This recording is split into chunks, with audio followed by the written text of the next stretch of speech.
Assalamualaikum and good morning to our lecturer, Madam Azrin, and our fellow classmate of PA2463C.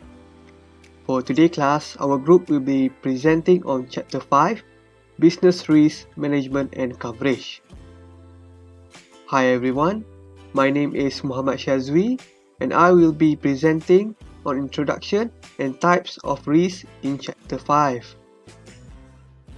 Let's go through on the introduction of risk management in export and import business. Risk is an aspect of any organization operation which means it appears in every business, especially in international business. Therefore, it needs to be recognized, understood and managed by every operation. Companies must identify the risks that might appear to the operation and plan a systematic approach to handle them. The process to manage the risk is a difficult task to perform it. However, it is crucial for companies to minimizing the risk in export-import business so they may able to achieve sustainable growth, help the business to balance risk, and reducing obstacles in moving toward success in business. The different types of risk are commercial risk, political risk, risk arising out of foreign law, cargo risk, credit risk, foreign exchange risk. What are the causes of commercial risk? The causes of commercial risk are low knowledge on foreign market, without proper knowledge about the area of sales where the exporter markets their product, they may fail in performing the business. So the exporter should have study on the foreign market about selling off their export product. Inadaptability of the product, longer transit time. International business is taking place from one country to another country, where the distance between exporter place and importer place is too far. So, meeting requirements of overseas buyer is a crucial one. Due to longer transit time, if shipped by sea or delay in transit into inland destination, may lead to reject the export goods, as overseas buyer may not be able to use the goods. Differing situation and competition. Presence of competitors influence the demand and supply condition, and entry of new competitors depress the market more. Further, local production may bring down the prices. Introduction of substitutes to capture the markets may take away the exporter's share in the market. To overcome commercial risk in international business, commercial risk can be minimized by using forecasting techniques and keeping a careful watch on the changing business condition in the concerned country in particular, and also keeping a track of the changes in the world economy. Exporters have to be prepared to face any eventuality, and wisdom lies in forecasting and anticipating. Of course, finally, quick responding at the earliest hour. This is example of inadaptability of the product. The product export must have adaptability or it will lead to commercial risk. As you can see, example, a business is a mobile manufacturer. As you know, the models and application features are changed daily basis globally. So if the business fails to update feature of the product, market to sell such mobile comes down. So taste and preference of end user of the product plays an important role in any business market, especially in export-import trade. How does political risk affect export and imports? Changes in political power policies. In most of the countries have ruling and opposition parties. When a new government is elected and the opposition party comes into force, the policy of opposition party could be changed. These changes include import-export policy and foreign business relationship with other countries. Coup, civil war, rebellion or wars seriously affect the trade relationship due to heavy risk in trade. Capture of cargo during war. There could be chance of capturing international cargo by enemies during war season. The political risk under export-import trade also can be avoided by judicious selection of the country to which goods are exported or imported. The present conflict, a civil war raging for 8 years now, has drastically affected Syria's trade by destroying infrastructure, displacing its productive workforce, and weakening business confidence in the region. In 2010, exports totaled around $19 billion. By 2016, they had fallen to $555 million. Syria's ranking as a global exporter fell from 88th in 2011 to 141st in 2015. It is one of the current issues that can be related to political risk of export and imports. Next, coup by military in Myanmar, as the military refused to accept the results of the vote, which was widely seen as Ms. Aung San Suu Kyi as the head of National League for Democracy. She had been de facto civilian leader since her election in 2015. The possibility of the coup emerged after the military, which had tried in the country's Supreme Court to argue that the election results were fraud, which means this leads to seriously affect the trade relationship due to heavy risk in trade with Myanmar. Every country has its own commercial law, so different laws prevail both in exporting and importing countries. Legal proceedings are complex as well as expensive. In a relationship, however cordial and long-standing may be, differences are likely to arise. Legal risk can be avoided to a great extent by incorporating the provision of appointment of an arbitrator in case of dispute about contractual terms. Hi, my name is Amirik Mafi bin Mahmud Munir. Next, we are going to talk about the cargo risk. Most of goods are transported by sea. Transit risks such as storm, leakage, fire and the explosion can be classified under the cargo risk.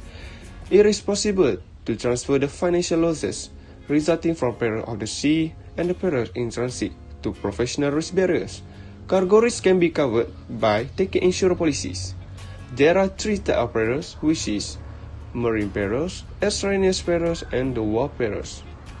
First, marine perils. These are natural occurrences or man-made mischief.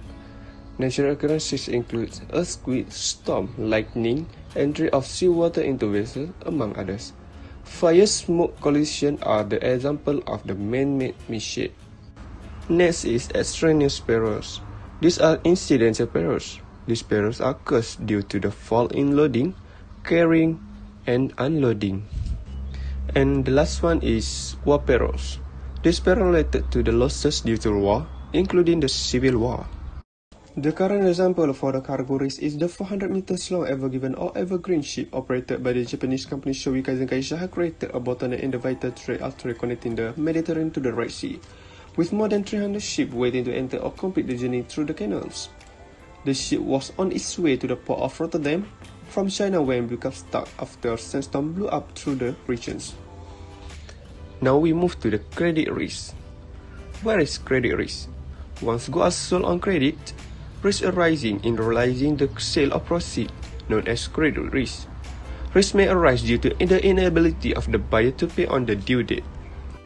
Selling on credit is becoming a common phenomenon as there are many exporters competing in international trade. Importers are much sought after, so it is but natural that importers dictate terms. At the same time, insolvency rates are on the rise and there are many countries suffer from the balance of the payment difficulties. So what is the solution of this risk is by implementing ECGC, which is Export Credit and Guarantee Corporation Limited. There are three types cover issued by ECGC, which is standard policy, specific policies, and financial guarantees. In standard policies, there are four types of policies for shipment trade made on the short-term credit, which is shipment comprehensive policies, shipment political risk policies, contract comprehensive policies, and contract political risk policy. Next is specific policies. It is specifically designed to protect industrial exporters from risks involved in export on deferred payment contract, services, rendered to the foreign parties, construction works and turnkey projects undertaken abroad. And the last one is financial guarantees. A financial guarantee is issued to a bank for covering risks in extending credit at pre-shipment as well as post-shipment stages. And the last one is foreign exchange risk. Foreign exchange risk when the invoice is prepared in the foreign currency. If using LC and foreign currency undergoes fluctuation, the bank will bear the risk. Foreign exchange risk can be hedged by using forward contracts, and the exporter can transfer the foreign exchange risk to a bank by looking forward contract or option contract. Hi, Assalamualaikum. My name is Nura Ibn Natasha binti Ammar Fi'ai, and today I will explain about quality control and their methods. As we all know that the international market is highly competitive and the quality of a product is an important determinant in export business. So, quality control is a set of procedures that intended to ensure that a product or service adheres to defined quality criteria or meets the requirement of the client. First, the enterprise must decide the specific standards that the product or the service must meet. Then, the quality control precautionary action should be taken, for example, on how the process is performed, how a product is made. So, the quality control is more to inspection aspect of the quality management.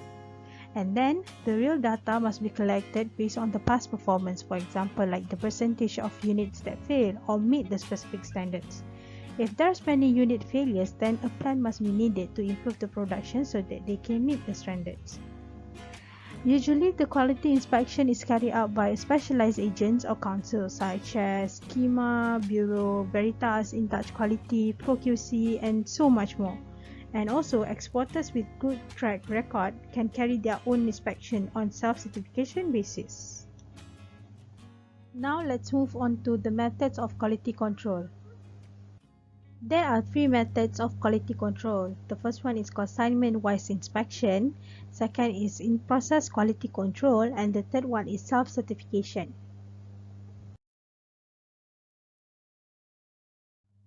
Consignment-wise inspection.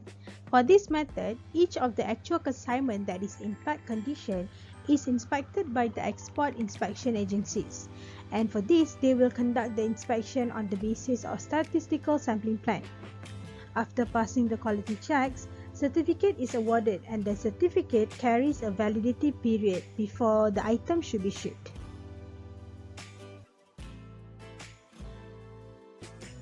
In-process quality control.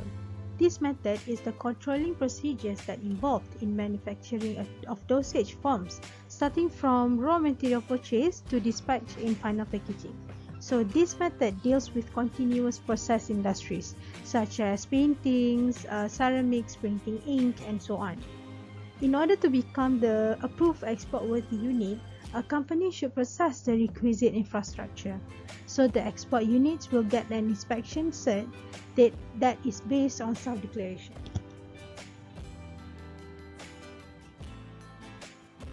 Last but not least, we have self-certification. Self-certification is given on the basis that the exporter himself is judging the quality of his product and will not allow his reputation to be spoiled in the international market by compromising on quality of their product. So manufacturing units having inbuilt responsibility for quality control will have the freedom to self-certify their product himself.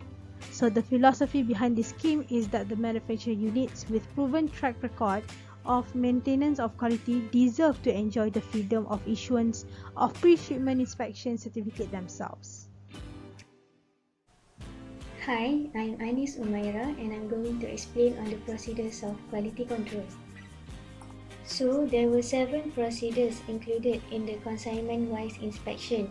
Firstly, application to Export Inspection Agency, where the exporter has to apply in the prescribed intimation for inspection in advance of the date of shipment to avoid delays, along with the documents such as copy of export contract, copy of letter of credit, details of packing specifications, commercial invoice giving evidence, cross-check and declaration regarding importer's technical specification. Next is the deputation of inspector. When the intimation of inspection is received, EIA or Export Inspection Agency deputes an inspector to conduct an inspection of the consignment at the factory of the exporter. Moving on to the next procedure is inspection and testing, where the inspector conducts the inspection on a random basis. The inspection will be done with reference to the agreed specifications, and if necessary, samples can be taken and sent to the laboratory. After inspection and testing process had done, packing and sealing of goods will be the next procedure. If the inspector is satisfied with the quality of goods, then he will issue instruction for packing of goods and sealed with the official seal certified by EIA. Moreover, submission of report and issue of inspection certificate. After the inspection, the Export Inspection Agency gives the certificate of inspection in triplicate. Exporter has to submit the original certificate to the customs authorities for granting approval for shipment of goods. Second copy is sent to the importer along with the documents, and the third copy is retained by the exporter for his record. Next is the issue of rejection note. It is a situation where if the report is not favorable, the director will issue a rejection note. And the last procedure is appeal against rejection note. The exporter can file an appeal against the order, where the appeal is to be made within 10 days from the issue of rejection note.